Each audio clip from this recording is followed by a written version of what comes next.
So welcome, our remarkable colleague, Christianne. It's so incredible to connect. And as always at Setsi, we begin all things by giving thanks to our creator, by acknowledging the original stewards of the various lands we're on. We acknowledge all our ancestors, all those who toiled without compassion or compensation. We acknowledge all our elders and community stalwarts whose shoulders we stand on as we build, share, and learn together for our collective liberation and sovereignty. So Christianne, can you please share a little bit about your remarkable work and your background with our listeners and viewers? Absolutely. Thank you again for welcoming me in such a generous way. I'm looking forward to the conversation. So my name is Christianne Wilhelmson. My pronouns are she, her, and I'm coming to you from the unceded territories of the Musqueam, Squamish, and Tsleil-Waututh people in so-called Vancouver. So a little bit about me and my family history. So I am half Danish, half French Canadian individual. My French Canadian side goes back 15 generations. So my family has been in Canada since the mid 1600s. So that is part of my history. I still speak the language of my mother's family, and I'm also the grandchildren of Danish immigrants to Canada. So I have the connection to the immigrant experience as well from that perspective. Um, Other information about me that people might want to know, my background is both in the arts, background in history, political science, and English, but also a science background. I have a master's degree in ecology. So those two things actually, when you think about it, are very much how I come to this work, very much rooted in science and knowledge, and science in the broadest sense of that term, citizen science, indigenous knowledge, but also historical context, political context, and language and communication. It's why it's driven me, I think, to the work in the nonprofit sector, where we bring knowledge and communication in order to make social change. That's incredible. In a time of a poly crisis and so much happening in the world, social justice and a background in ecology, I think is so important because the change that we need to see on the planets requires a multiplicity of not just understandings, but contexts. And I think that your remarkable background provides a lot of context. And once again, I really appreciate you sharing almost that intergenerational piece, because it really gives a lot of background on your lived experience in social location. So once again, I appreciate your candor and your leadership. So my next question, what's inspiring you right now in your work? What has you curious, or what's keeping you up at nights? Those are so many questions to answer. I mean, when I look at the specific campaigns or issues that inspire me or that I'm particularly interested in, I see that in all cases, it's about we need to bring people together. We need to, create a table. I'm very drawn to the idea of reducing silos, reducing barriers, and bringing people together to create change. When I think of, one of the issues in the Salish Sea is that this is a body of water that has a artificial line, the US-Canada border between it. So what that does is you have an ecosystem, it's a watershed that divides Indigenous peoples artificially. The Coast Salish people, the tribes on the US side and the First Nations on the Canadian side, they are one people. They are family, yet they are divided by this line. And then you have the Canadian American settler colonial systems, which also divide. So for me, what inspires me is to try to overcome that barrier, that artificial barrier, which undermines all our work ecologically to protect the Salish Sea. And so, I'm very interested in transboundary conversations and building relationships with the American partners. And what you find is when you sit down, we all have the same concerns. We all want to tackle this, but it's a complicated issue. And the only way you can start to dismantle this complexity, you have to create a table. It's got to be a caring, trusting, kind table. And then you just have to put in the time to build those relationships. And from those relationships come the ideas. And the other more particular issue, I guess, that is inspiring me right now is how we on the Canadian side protect the northern part of the Salish Sea. There are all sorts of government-led processes, local, regional processes. But again, where is the public engagement? Where is the connection? Where is the conversations happening with people? Government divides and separates and silos. And I'm really excited about the work Georgia Strait Alliance. It has the support to do. We're hiring a new person for a new program. So all that to say that I'm excited to be able to put some energy behind bringing people to the table, creating, spaces where people don't feel intimidated, because some people don't come to tables around government processes because they feel that they're not experts. But what we know is that people are actually the wisest. It's not government officials, not even professional scientists. It's people who live in the world who have a lot to teach us, but we've excluded them from the table. And that includes Indigenous people, marginalized, racialized people, equity-seeking communities who don't have a place at these tables. And we would like to play a small part in creating some space for those conversations. So those are the things that excite me because, as you say, what keeps me up at night? I mean, probably the same thing as most people. What is happening in the world, the division, the lack of seeing each other as human anymore is dividing us. The lack of kindness and curiosity in our conversations, where the yes or no, you're on my team or you're not, um, it, it's harmful around the world. Like, it's not just in the nonprofit sector, though I see it very much in civil society, but you see it everywhere. I know anyone listening to this sees it as well, but it's getting worse and it's actually undermining our efforts to make change in this world. So I'd like to, my organization and the people who work with this, but me as an individual, to be part of trying to tackle that in any way I can. I couldn't agree more. When you look at the disparity and the depolarization in the left and the right, public and private sectors, I think of a conversation I had recently with my colleague Anouk, and she was saying the world would be a better place right now if once a month or every once in a while, folks go out for a cup of tea or a meal with someone that they disagree with. Yes. It's a healthier space.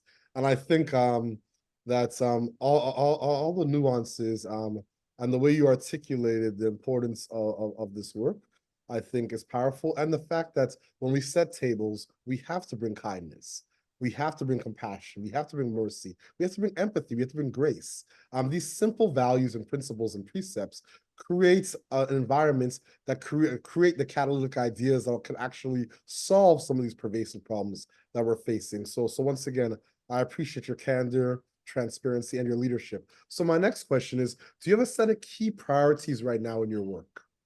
Well, our priorities, in the last few years have been very much about trying to broaden what environmental work looks like. I think, the environmental movement started in the 60s and 70s. It had a certain model. When we look back on it, it was very top down. We are the experts, we have the solutions, and then we would go into community or we would engage in government. So very top down.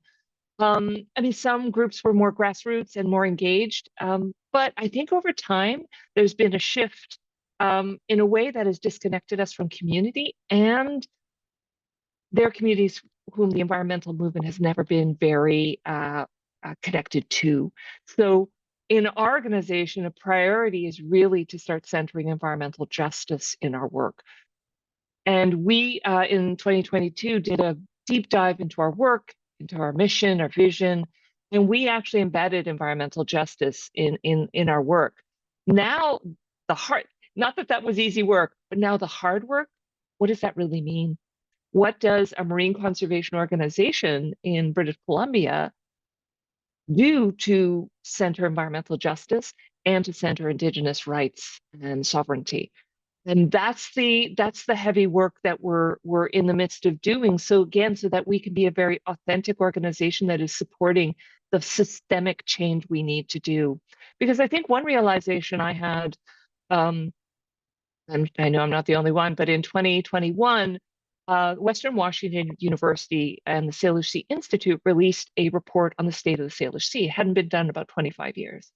And in reading it and reading the analysis, it was interesting to see that some of the issues are the same, and some of them aren't surprising because urbanization will always be an issue. But what struck me is that the way we're trying to make environmental change isn't working. Some of the issues have gotten worse. Some things we've gotten better, but some have gotten worse. So we have to change how we do our environmental work because we are not changing the system. We're just attacking one threat after another, and we should and we need to. But how do we stop these threats from occurring? That's complicated work. That is work that our organization alone cannot do, but we want to be a part of the systems change. And again, part of that is centering communities, centering Indigenous sovereignty, so that we can work to support the changes in the systems, the settler government systems, which are continuing to make things worse. We're fighting another project in the Salish Sea, which is only going to make things worse for orca, while the same government is saying biodiversity conservation is of critical importance, protecting species at risk, critical importance, yet they keep approving projects that are destructive. So the system needs changing, and the environmental movement has to shift how it does its work, so we're more focused on the system, while we're also raising voices and connecting with communities that have been excluded from all these conversations because of the system.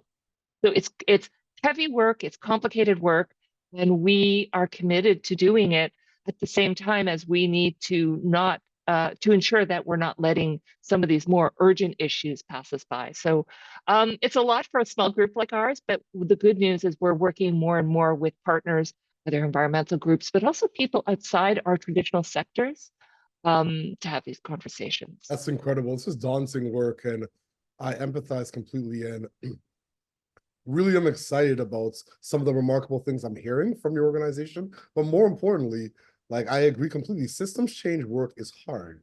And it's incremental. Public affairs work is hard. Government relations is hard. And when we're in an era of virtue signaling and performative actions by various stakeholders, it makes it even harder. So once again, I applaud the leadership of your organization and all that you do. And we're here to support in any way that we can. So my next question, how do you feel about the future of conservation work in the context of Canada? Are you optimistic? Are you pessimistic? Yeah. Are you hopeful? Well, started to use I heard this actually just a few days ago where someone said, I'm not an optimist, I'm hopeful. Like, because hope is not just about, I believe things will get better, and then going back to my book. It's, I'm hopeful, and these are the things I am doing, but also these are the good things that are happening. I think that's something I learned this last year going to a wonderful meeting with people about hope and optimism, and in our case, ocean optimism. There are a lot of good things happening in the world, but again, the news covers the bad things. Human beings are drawn to bad things, so we tend to focus on that. But there is actually good work happening. And I also think, going back to the environmental justice conversation, there's more and more energy towards that, which I think is also very hopeful because, we have seen even during the pandemic, we thought, oh my gosh, the world's going to change now. This big world rupture happened, economic rupture. We're going to change how the world is done. And of course, we've seen the pendulum swing back. In fact, in some ways, swing really far back in a harmful way. So, but I know that people are committed, like this is lasting. The environmental justice conversation is staying. And, looping back to some of the pieces of this conversation already, this is hard work. We're going to make mistakes. Our organization has made mistakes, but we've got the direction in sight. We're not stopping that direction. That gives me hope because our team, our board, our supporters support the journey we're on. And increasingly, you're seeing we're being connected to other individuals and groups who are also very committed to this change because we don't see it as an option. I mean, conservation organizations that continue to use an old top-down model, very prescriptive, I think eventually will become irrelevant, in particular to younger activists, if you will, or simply younger generation who no longer want to be told what to do. They want to be part of making the change. And we who are less young than we used to be need to listen and step back and create space for that, but also engage with younger people because that's where my hope comes from, is the fact that organizations are shifting how they do the work because the world is changing. And honestly, the problems, I mean, history shows that we've often had these crises, but I think the connectivity of the world, the social media world is creating a new level of challenges. And so hopeful because I see people still stepping up. still willing to put in time and energy and wanting to be part of the solution, that's where I gain my hope for the future.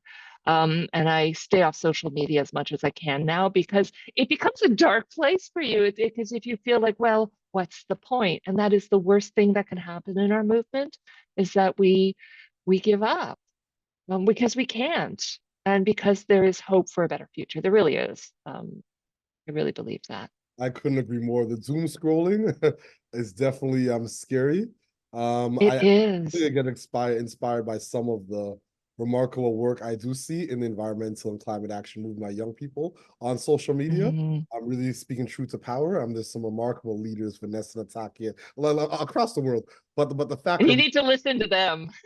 yeah, and I think there's also sometimes a disconnect. Like I'm 40 years old, so I'm in this sweet spot in my life as a husband, father of four, where sometimes my sons, for instance, do a lot of beach cleanups. They're the founders of Fridays for Future, an organization based on one of the Fridays for Futures in Ghana.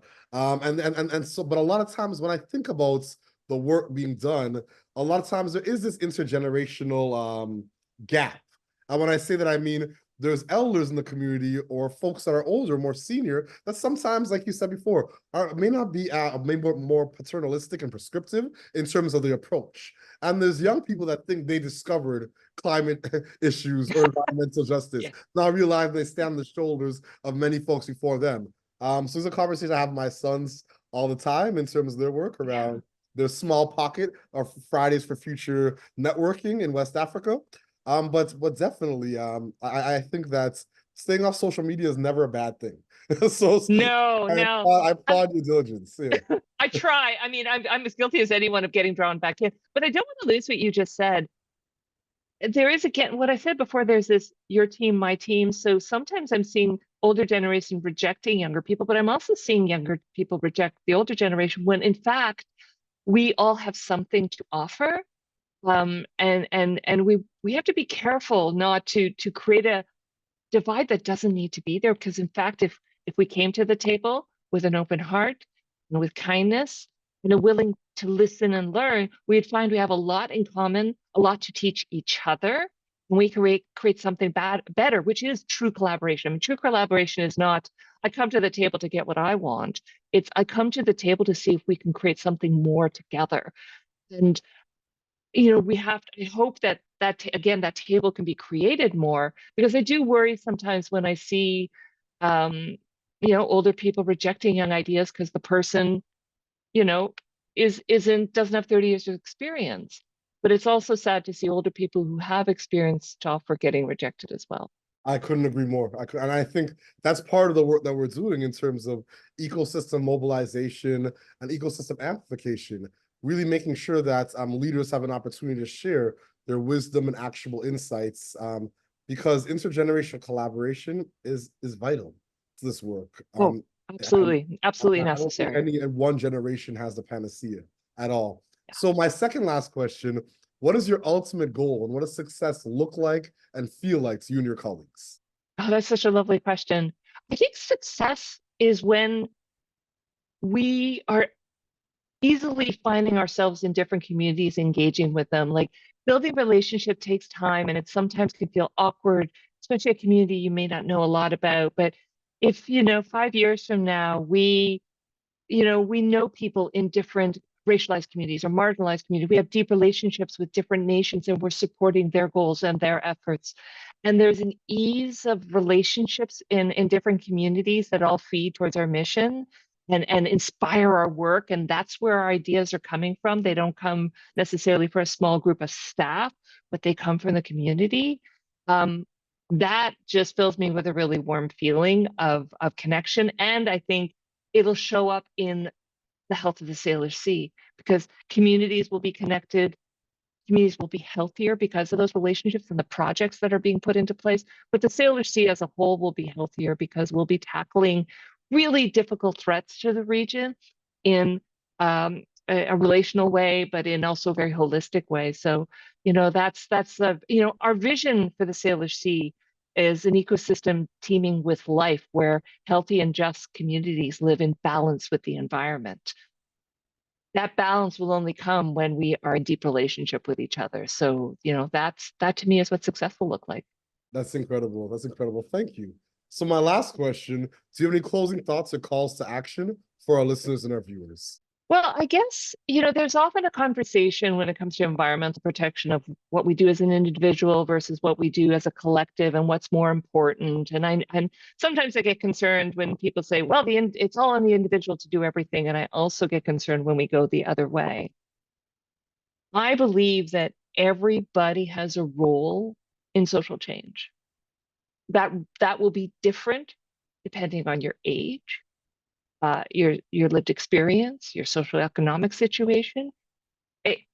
But everybody has a role to play. And sometimes that role can simply be to learn a little bit, in our case about the Salish Sea, but it can be on anything. Because right now, what I see, well, I've been seeing this for a long time, people feel disempowered from political systems, they feel disempowered from change, they get overwhelmed by the bigness of the issues we have to tackle. But I always say, like, if there are approximately 3 million people who live on the Canadian side of the Salish Sea. What would happen if each person once a week did something, read something, shared a story with a friend, like just little things made, it doesn't matter, just something. Because what I found is the more people do things, the more they want to do because they see the impact. So, my call to action is that please don't disengage. Please don't believe those who say it can't be changed, it's too big, it's too late. We can make a difference, but we all have to play a part in the way that we can. So think of something, talk to a neighbor can be about a topic can be a powerful thing because you've shared some knowledge. Maybe just start with that, and that helps you build a relationship as well. I love those sentiments. It's not too big and it's not too late. That's beautiful. Yeah. That's beautiful. No problem is for people that have a will and a way. So once again, I appreciate your candor, your leadership, and your authenticity and all that you do for so many and your remarkable work. And as always at Setsi, we close all conversations and interviews like this by acknowledging our creator, by acknowledging the original stewards of the various lands we're on. We acknowledge all our ancestors, all those who toiled without compassion or compensation. We acknowledge all our elders and community stalwarts whose shoulders we stand on as we build, share, and learn together for our collective liberation and sovereignty. Thank you so much, Christianne, for all that you do and your remarkable work. Thank you so much, Victor. It's been lovely to be in conversation with you, and thank you for giving me this space to share these thoughts and have a really lovely interaction with you. I appreciate it, and thank you so much.